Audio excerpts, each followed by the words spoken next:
வணக்கம்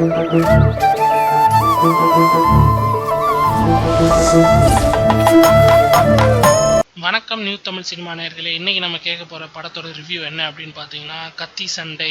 அள்ளி போட்டு கிண்டி ஆறுவதற்குள் குடிச்சிரு என்பது போலவே வந்து கொண்டிருந்த விஷால் படங்கள் சொசைட்டியில சோகரசம் பிழிஞ்சது போதும், கொஞ்சம் ஜாலி மச்சான் ஜாலியாக இருக்கட்டும் என வரிந்து கட்டி கொண்டு எடுக்கப்பட்ட படம் தான் கத்தி சண்டை. முதல் பாதியில சூரி, இரண்டாம் பாதியில வடிவேலு, நடுநடுவே அடிச்சு பின்னும் ஆக்ஷன் மசாலா.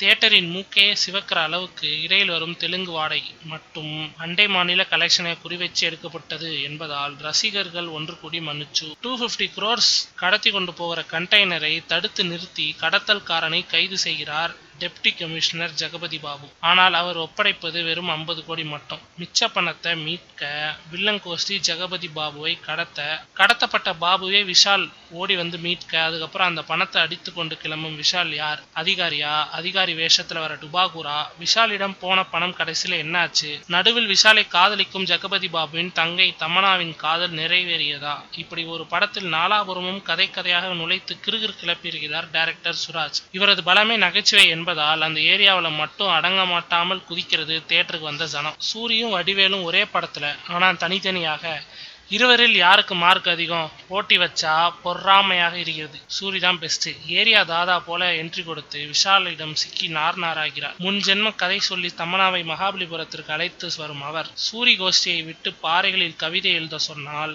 அதிலும் 1000 ஸ்பெல்லிங் மிஸ்டேக். ஏண்டா இதயத்தை வரைகிறதுக்கு பதிலாக கிட்னியா வரைஞ்சு வைக்கிற என்று விஷாலிடம் அடிவேறு. சாரி, அவனுக்கு எதிரில் ஏன் பர்ஸு வெளியில தெரிகிற மாதிரி வச்சிங்க, அதான் அடிச்சிட்டான் என்று கேஷுவலாக ஆரம்பிக்கும் சூரி. அடிக்கப்பட்ட தொகை 250 crores என்பதை அறிந்து மயங்கி விழும் சீனெல்லாம் சுராஜின் புகழை வகை தொகை இல்லாமல் காப்பாற்றும். இதற்கு முன் பலமுறை விஷாலின் பரபர ஆக்ஷன் பார்த்து புல்லரித்த ரசிகர்கள் இந்த படத்தில் அந்த ஆக்ஷன் ரிக்டர் வேகத்தை அளக்கவே முடியாமல் சந்தோஷப்படலாம். கனல் கண்ணன் தயவில் அவர் போட்டிருக்கும் 2 ஃபைட்டுகளும் ஒரு சேசிங்கும் ஆங்கில படத்தையே பிச்சை வாங்க வைக்கிறது. பிரமாதம். தமன்னாவுக்கு கிட்ஸ் சேனல் காஸ்டியூமர் யாரோ டிசைன் செய்திருக்கிறார் போல. அவ்வளவும் அபாய கட்டத்தை தாண்டி புரள்கின்றன. சோகத்திலும் ரசிக்க வைக்கிற அந்த வெள்ளை பாப்பாவை பார்க்கவே ஒரு ரிப்பீட் அடிப்பான் அந்த ரசிகன். காக்கா கலர்ல இருக்கிறவனுக்கு ஊர்கா கலர்ல பொன்னா என்று வாயை பிளக்கும் சூரிக்கு டயலாக் எழுதிய பசும்பொன் ஜோதிக்கு தனி அப்ளாஸ்.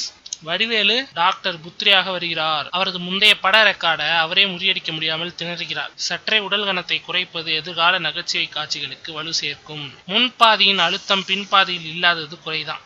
அந்த பள்ளத்தை அவ்வப்போது நிரவி பேலன்ஸ் பண்ணும் வடிவேலு கடைசியில விவசாயி என்று பாடிக்கொண்டே நிறைவு செய்வதும், திடீரென விவசாயத்தை பற்றி விஷால் கிளாஸ் எடுப்பதும் சட்டென படத்தின் போக்கே திசை மாற்றுகிறது. இது நல்லதா கெட்டதா ஜனங்களே? அவ்வளவு பணமும் எங்க பணண்டா என்று விஷால் அவிழ்க்கும் பிளாஷ்பேக்கும் அந்த கிராமமும் பலமுறை தேய்த்த பழைய பிளேட் என்பதால் மனதுல கொஞ்சம் கூட ஒட்டல.